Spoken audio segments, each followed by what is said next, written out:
ह्या ब्लॉगमध्ये मित्रांनो आपण टोटली NH66 कव्हर केलाय आणि NH66 मध्ये आपल्याला भरपूर असं समुद्र किनारा बघायला भेटला. पूर्ण कोचीन पासून तर डायरेक्टली पनवेल पर्यंत समुद्र किनारा कव्हर करायचा. चला यार याचा घ्या, बाकी जाऊ द्या सगळं. भले शर्टाचा घामाचा वास येऊ द्या, आपण अंगात युनिफॉर्मचा शर्ट राहू द्या. कधी कधी काही बोर्ड असं तुमचं पोपट करतात ना. लांजेकर काकांनी आपलाच केला चांगलाच पोपट. तुम्ही आहे तर सगळं आहे, तुम्हीच नसल्यावरती त्याची किंमत काय. फ्लायओव्हरच्या खालीच गाडी फ्लायओव्हरवरतून डायरेक्ट खाली आली होती.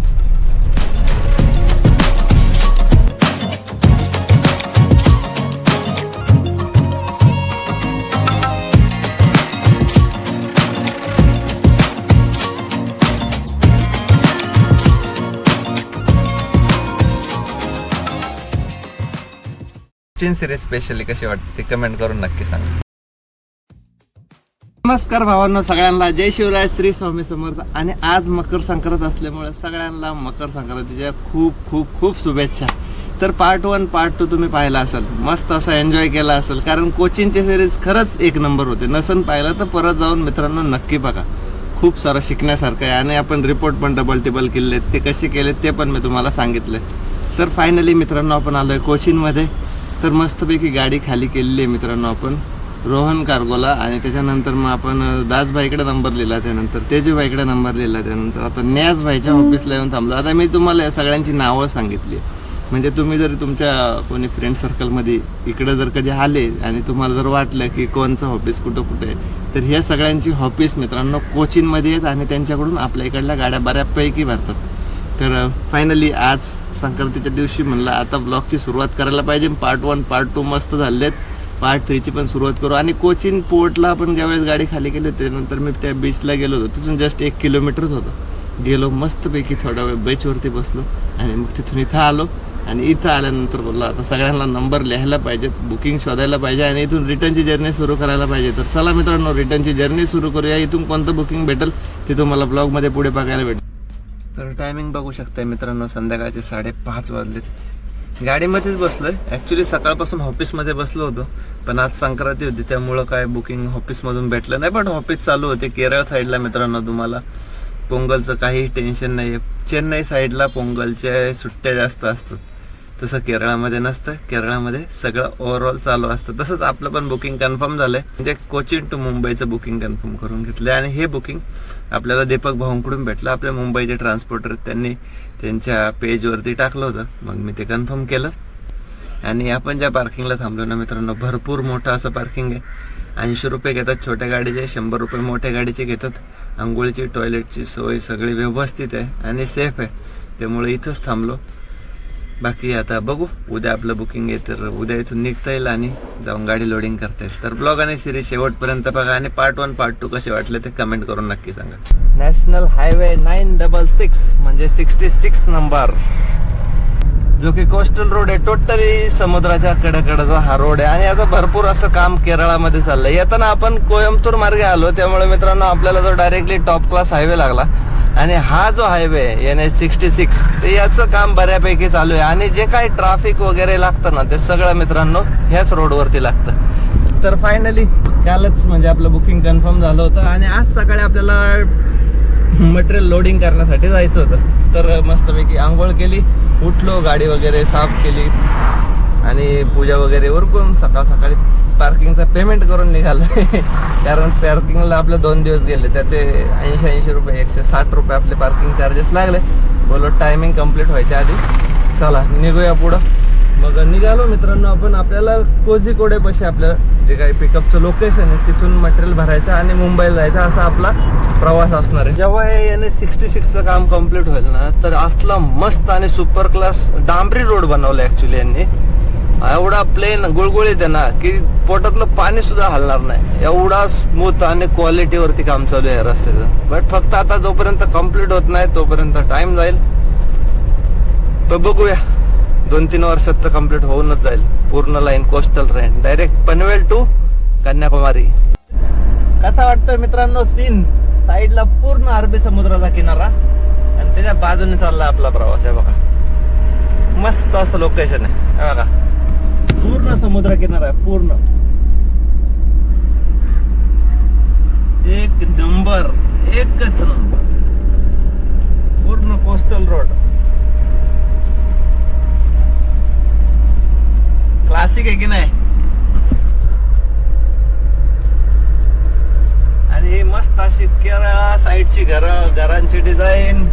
2 वाजलेत मित्रांनो. आपण आपल्या लोकेशन पासून फक्त एक 500 मीटर अंतरावरती आहे बघा. इथं आपलं लोकेशन आहे. ऍक्च्युली ते रेल्वे स्टेशनचं लोकेशन आहे.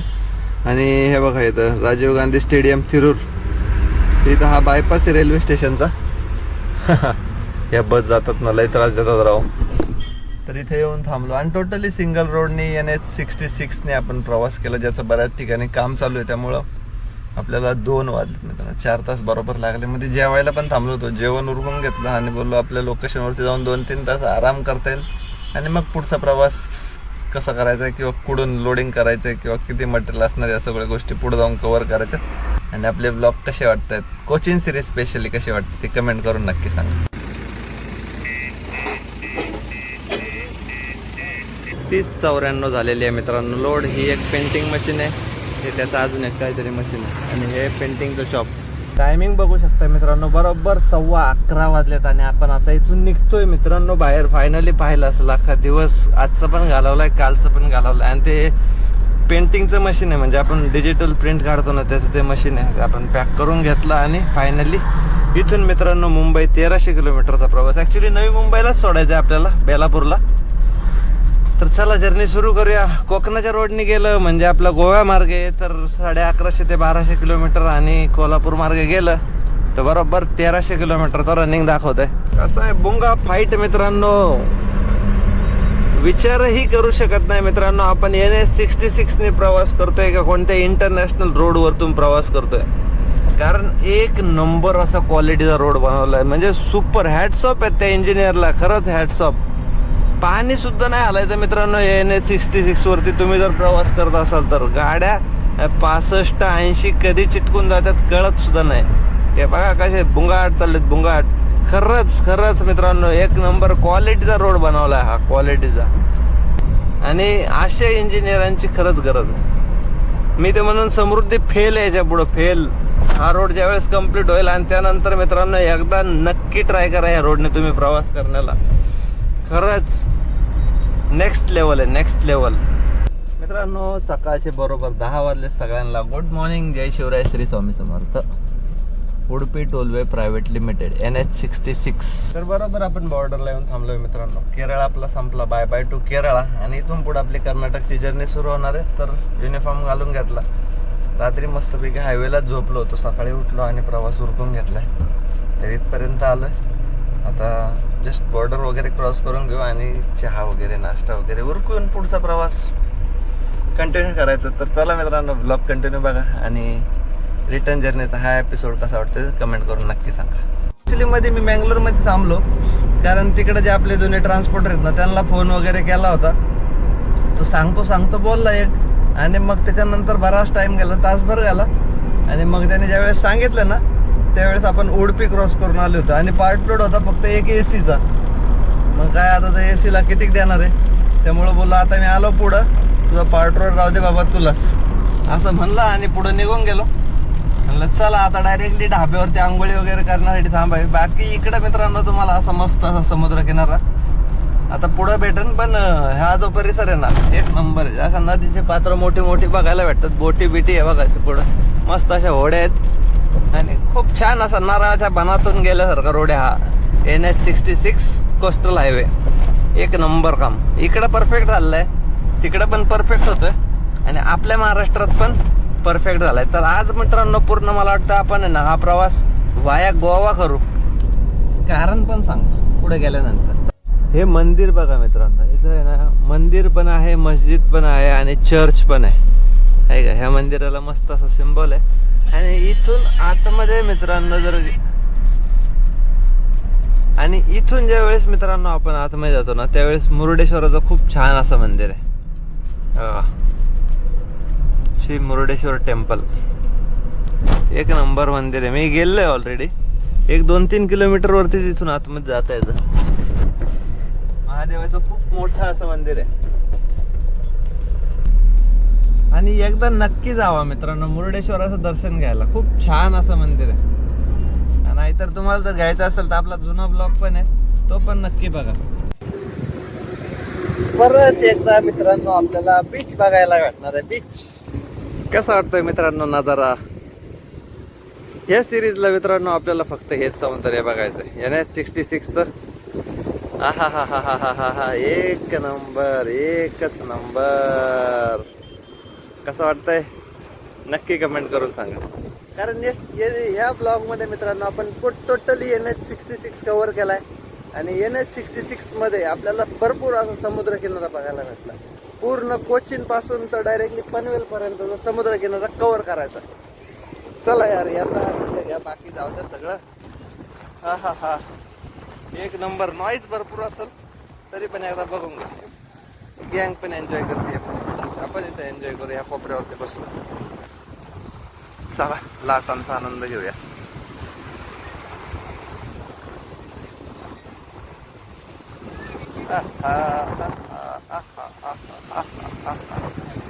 वाव, खेकडा बघायचा का? खेकडा बघा बघा बघा, ते बघा ते बघा.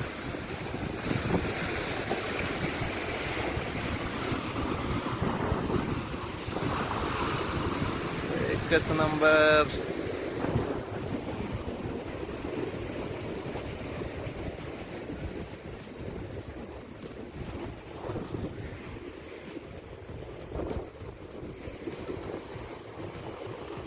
काय तो गेट, कसा आहे बीच, आणि काही गरमीची अवस्था. हा हा हा हा हा हा. चला अजून बरंच अंतर बाकी आहे. लय कव्हर केलंय आपण. म्हणून बोललो मी कोचीन सिरीज एक नंबर असते मित्रांनो. कोचीन सिरीज आपल्याला म्हणून आवडते. पुढे कूच करूया आता. कूच एकच नंबर आहे. म्हणजे माणूस इथे यायचं 10 मिनिटं मस्त पैकी आहे ना, माइंड शांत करायचं, माइंड, आणि मग पुढे निघायचं. पाहिलं घालते दमच नाही भाई. सावकाचा 2-2 गाड्या हायवे वरती येत आहेत तरी बुंगा फाईट. चला निघूया मित्रांनो. बीचचं लोकेशन कसं वाटलं ते कमेंट करून नक्की सांगा. आता डायरेक्टली आपण आहे ना आंघोळीच्या लोकेशन वरती जाऊया, कारण गरमीने चिडचिड होती. AC लावू द्या. हा, पुढे हवा खाऊ द्या आता, हवा. बाबा रामदेव बाबांचा डाबा, रायका राजस्थानी. ते बघा मित्रांनो ते टाकी आहे आणि हा ढाबा. मंजिल अपनी दूर नहीं, चलो दोस्तो नहाने के लिए. फायनली इथं गाडी लावूया, तिथं आंघोळ करूया पहिले. बाबा लय गिचगिच झाले, लय गिचगिच.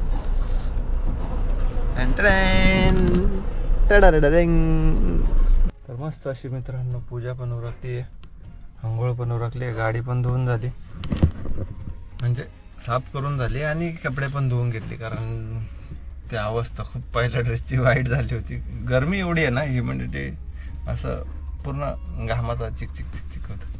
त्यामुळं मस्तपैकी कपडे पण धुवून टाकले आणि शर्ट इथंच ठेवले. त्याला नाही धुतलं कारण आपल्याला आता कर्नाटकमध्ये परत युनिफॉर्म लागायला बसला. पुढं जाताना पुढं गोव्यात पण युनिफॉर्म मागतात, त्याच्यानंतर मग महाराष्ट्रात टेन्शन नाही, मग त्याच्यानंतर धुता येईल. बाकी हे तर धुतलेलंच आहे, पॅन्ट पण धुतलेलीच आहे. तर चला कपडे वाळतात आपल्या हवतात, तोपर्यंत आता जेवण वगैरे उरकून घेऊ, कारण संध्याकाळचा टायमिंग झालाय. आता वाजलेले आहे त्याला भरपूर असे मिस कॉल येऊन गेले, 4:30 वाजले. तर चला जेवण उरकूया. तर या मित्रांनो जेवायला मस्त पैकी आज आलू मटर, भरपूर दिवसानंतर चपात्या, तूप लावलेल्या, कांदा लिंबू, आणि असं काहीच हॉटेल आहे, श्री बाबा रामदेव राजस्थानी रायका हॉटेल. चला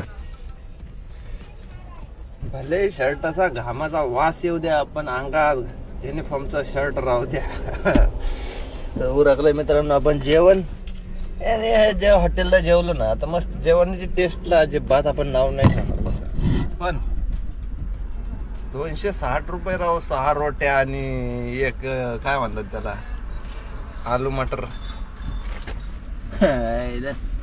काय लुटायलाच बसले राव. तसंच त्या चेन्नईला पण म्हणजे राजस्थानी ढाब्यावरती यांना असं यांना वाटतं की बाबा यांचेच हॉटेल आहेत, बाकी कोणते हॉटेलच नाही, म्हणून कापो जैसा कटताय काटो. चला काय प्रॉब्लेम नाही. 5:15 वाजलेत बघा. अजून आपली अगरबत्ती जळते मस्त अशी. आणि इथून 200 किलोमीटर आपल्याला गोवा राहिला आणि मग 700 किलोमीटरचा आपला मुंबईचा प्रवास एन्जॉय करायचा आहे. तर चला आता निघूया मस्तपैकी. जेवण उरकलंय. मित्रांनो आपण ह्या वेळेस 66 नंबरनेच प्रवास करणार आहे. आपल्याला दोन्ही ऑप्शन आहेत. 4 नंबरने पण आपण प्रवास करू शकलो असतो आणि 66 नंबरने पण आपण प्रवास करू शकतोय. आणि ह्या वेळेस मी हा डिसिजन का घेतला माहिती का मित्रांनो, कारण बघा आपण 4 नंबरने गेलो तर आपल्याला टोल खर्च आहे आणि ह्या रोडने जर आपण गेलो 66ने तर इकडून आपल्याला गोव्याच्या पुढे ऑलमोस्ट टोलच नाहीये. त्यामुळं हा रोड हासा फायद्याचा होतो की आपण गोव्याचा टिपी तर काढणार आणि गोव्याचा जो टिपी निघतो तो मित्रांनो 3 महिन्याचा निघतो स्पेशली आपल्या गाडीसाठी. मग तेवढ्या खर्चात जर आपला टिपीचा खर्च वाचतोय, जर समजा भविष्यात आपल्याला एखादी गोव्याची ट्रिप पडली तर आपला टिपीचा खर्च तर ॲज इट इज राहिला ना. त्यामुळं मग 66 नंबरने प्रवास कव्हर करता येईल पूर्ण. आता 66 नंबर आपण स्टार्टिंग पासून कव्हर करतोय, म्हणजे कोचीन पासून निघालोय तर पनवेलच्या पुढे आपल्याला बेलापूरलाच गाडी खाली करायची, म्हणजे पनवेल पर्यंत आपला 66 नंबर संपत नाही. मग या रोडचा पूर्ण प्रवास आणि सेपरेट ब्लॉक कव्हर करता येतोय ना. तर ही कल्पना कशी वाटली. 8:40 झाले आणि आपला मित्रांनो कर्नाटकचा प्रवास पण संपत आला. हे बघा कर्नाटक चेकपोस्ट. इकडे कर्नाटकचा टिपी काढतात आणि आता आपण गोव्याचा टिपी काढायला गोव्यात जाऊया. चला का चेकपोस्ट. हा welcome to Goa, welcome to Goa Singham. चला फोंडा 67, पणजी 84 आणि मुंबई 650 किलोमीटर. तर निघालोय मित्रांनो आपण चेकपोस्ट वरतून आणि 700 रुपयाचा आपला टिपी काढलाय. 3 महिन्याचा टिपी जातो. 700 रुपये घेतात चेकपोस्ट वरती, टेन्शन फ्री. 3 महिने किती ट्रिपा मारा. Brand is brand. गोवा म्हणलं की ब्रँड. पण आपण काय ब्रँड वगैरे घेत नाही, त्यामुळे आपला ब्रँडचा काय लांब पर्यंत संबंध नाही. चला एकदा आपला डिझेलचा ब्रँड फक्त एक्झिटला भरून घ्यायचा गाडीत बस. 12:15 वाजलेत मित्रांनो. आपण गोवा एक्झिट वरती आहे. इथं नवीन चेकपोस्ट बनवलेत राव. बरेच दिवस आलो नाही त्यामुळं काही कळलं नाही, पण त्यांनी मस्त बनवलं आता चेकपोस्ट.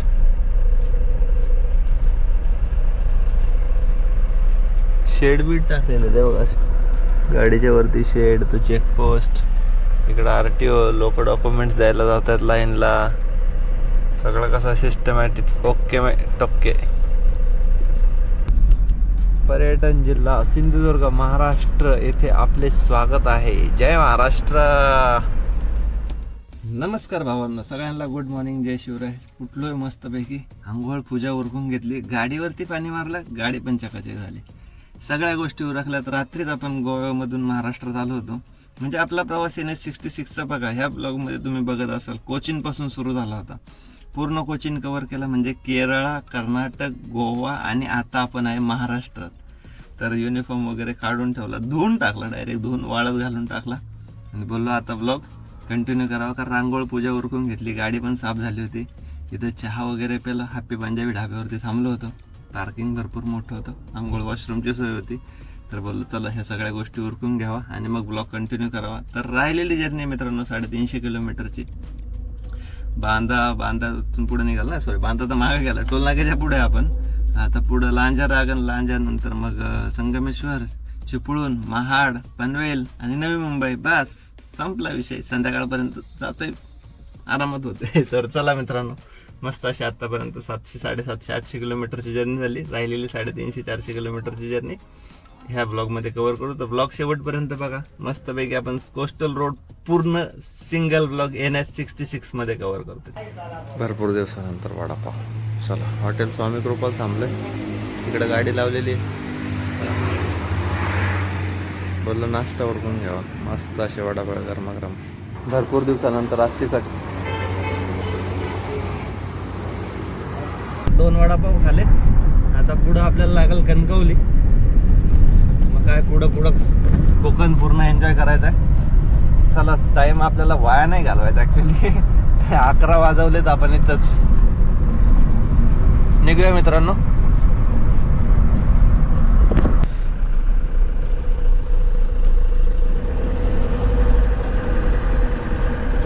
साहेब पण आले. माशाची गाडी आहे, कंट्रोल नाही झाली आहे बघा टर्निंग वरती. खतरनाक डायरेक्ट क्रॉसिंग. रांजेकर खानावळ. चला जेवण उरकून घेऊ मित्रांनो.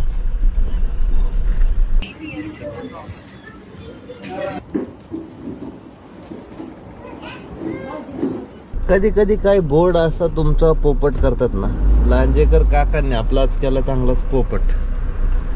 मी बोललो आता मच्छी थाळीचा एवढा मस्त बोर्ड दिसतोय, चला यार मच्छी थाळी खावा आज. काका बोलले आज दिवसच नाही. हो काका सारखा की पुढं मधल्या रोडने जाऊया आज आपण.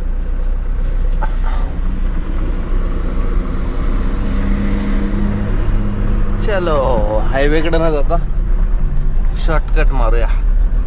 बऱ्याच जणांना माहिती असेल मराठा मंदिरच्या बोर्ड पासून मधल्या रोडने डायरेक्टली.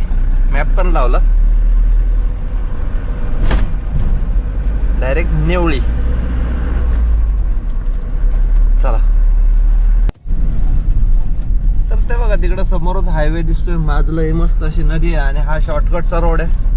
आणि शक्यतो मित्रांनो ह्या रोडने जर तुम्ही गाडी घातली मॅपला, तर इकडून गाडी अंडरलोड असेल तर बिंदास घाला, आणि दिवसा असेल तर शक्यतो घाला.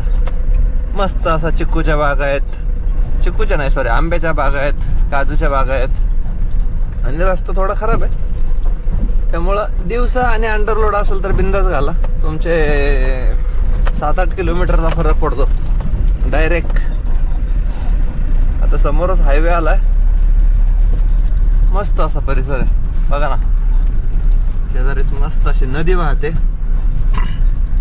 आणि तो बघा तिकडं हायवे दिसतो, तो बघा तिकडं. आणि इथं थोडं पुढं निघाल्यानंतर मित्रांनो आपल्याला ना एक इंट्रा गाडीचा ऍक्सिडेंट झालेला पाहिला होता, पण मी काही त्याचा फोटो वगैरे किंवा शूट नाही केला.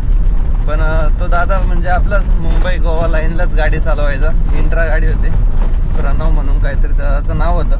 देव त्याच्या आत्म्याला शांती द्यावं. कारण मित्रांनो असं कळालं मला की त्या दादाचा ॲक्सिडेंट अर्जंट डिलेव्हरीच्या नादात झाला असं मला कळालं.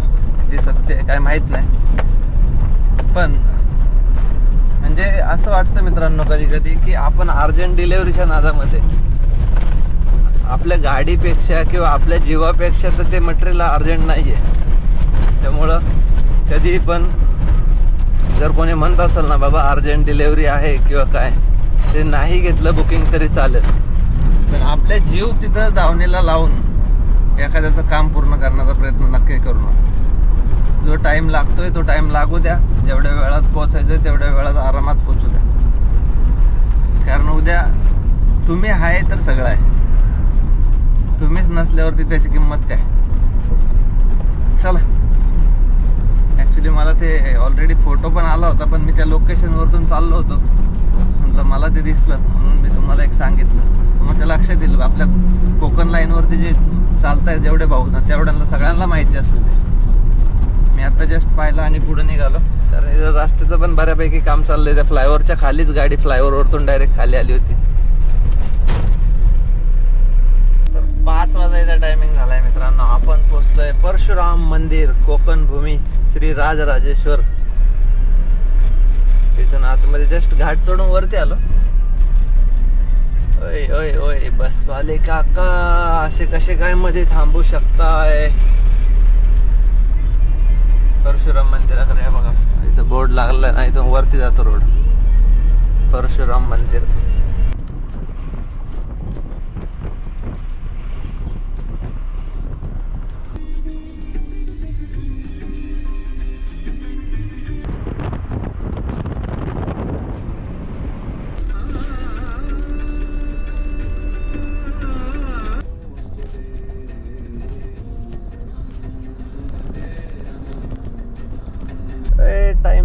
टाइमचे एक बरोबर मित्रांनो 9 वाजायला आले आहेत आणि आपण आपल्या पार्टीवाल्याला फोन केला तर बोलला भाऊ बिंदास ये तू 10-10:30 वाजेपर्यंत पोच.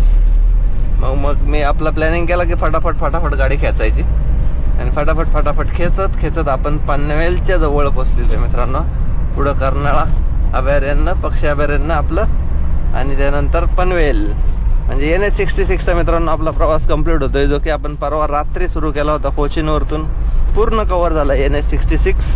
मस्त असा रोड आहे, थोडाफार काम चालू आहे, बऱ्याच ठिकाणी काम कंप्लीट होत पण आलं आहे. तर मस्त प्रवास करता येणार आहे हा ज्यावेळेस कंप्लीट होईल. 1-2 वर्ष अजून आपल्याला वाट बघावी लागेल, कारण आपल्या इकडं काम राहिलेलं आहे, गोव्यात पण राहिलेलं आहे आणि केरळमध्ये पण बऱ्यापैकी राहिलेलं आहे. तर होऊन जाईल लवकरात लवकर मित्रांनो ते पण काम, आणि हा रोड सुपर होईल. मुंबईमधून निघालं तर 1-1.5 दिवसातच कोचीनला पोहोचू शकता असा रोड होईल ना ज्यावेळेस पूर्ण टोटली कंप्लीट होईल त्यावेळेस. कारण गाडी 70-80च्या खाली चालायचीच नाही. हा खरी गोष्ट आहे. आता थोडं जातोय टाइम, पण हे प्रॉब्लेम पण सॉल्व्ह होऊन जाईल. तर चला आता डायरेक्टली पोहोचून घेऊ, कारण आपला पार्टीवाला बोलला 10-10:30 पर्यंत आला तर गाडी आपण खाली करून देऊ. म्हणलं मग ठीक आहे भाऊ मी येतो. मी पण गाडी थोडी खेचली आणि आता आपण पोहोचलोय पनवेलच्या जवळ. तर चला आपलं लोकेशन मित्रांनो खारघरलाच आहे, म्हणजे नवी मुंबईमध्येच आहे, त्यामुळं बाकी कुठलं ट्रॅफिक नाही लागणार. तर बाहेरून डायरेक्टली आता आपण लोकेशनला जाऊ आणि मग देऊ गाडी खाली करून. 2 बॉक्स आहेत तेवढंच, त्यांचे काढून घेतील ते. त्यामुळं बरोबर 10 वाजता आपण पोहोचतोय आपल्या लोकेशनला. तर फायनली मित्रांनो गाडी झालेली आहे खाली आणि या ट्रिपचा हिशोब पण क्लिअर करून घेऊ. तर 9,000 रुपयाचा आपण टोटली डिझेल टाकलेले आहे. आता अजून ऑलरेडी 2-3 कांड्या शिल्लक आहेत आणि 1,000 रुपये एक टोल खर्च आलता. 700 रुपये आपला टिपीचा खर्च वाढला होता गोव्याचा, कारण येताना आपण टोटली NH66ने मित्रांनो कोचीन टू पनवेल पर्यंतचा पूर्ण प्रवास कव्हर केला. त्याच्यामध्ये रस्त्याची कुठं कामं चालू आहेत ते आणि त्याचबरोबर काय पाहण्यासारखं असेल ते सगळ्या गोष्टी कव्हर केल्या. मस्त अशी सिंगल जर्नी रिटर्न आपली झालेली आहे. तर कसा वाटला ब्लॉग ते कमेंट करून नक्की सांगा आणि चॅनलवरती नवीन असाल तर सबस्क्राईब करायला विसरू नका. चला मित्रांनो भेटूया अशाच एका नवीन सिरीजमध्ये. तोपर्यंत काळजी घ्या आणि जय शिवराय.